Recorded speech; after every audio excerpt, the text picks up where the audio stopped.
આ તરફ સુરતમાં જાહેર રસ્તા પર સ્ટ્રીટ વેન્ડર્સે મહારેલી યોજી અને વિરોધ પ્રદર્શન કર્યું છે। દબાણ હટાવ કામગીરીને લઈ અને વિરોધ થઈ રહ્યો છે। વેપાર માટે જગ્યા ફાળવવાની માંગ સાથે વિરોધ કરવામાં આવ્યો। જગ્યા નહીં ફાળવાય તો ઉગ્ર આંદોલનની ચીમકી ઉચ્ચારી છે। શહેરભરમાંથી લારી અને પાથરણાઓ હટાવી લેવાયા છે। મહાનગરપાલિકાની કામગીરી સામે સ્ટ્રીટ વેન્ડર્સમાં રોષની લાગણી છે।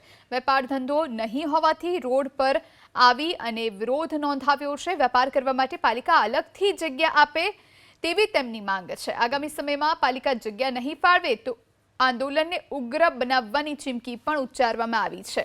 આ સાથે મનપા તાત્કાલિક કોઈ નિર્ણય લે તેવી પણ માંગ કરાઈ છે। હજારોની સંખ્યામાં રેલી સ્વરૂપે આંદોલનનો પ્રારંભ થયો છે।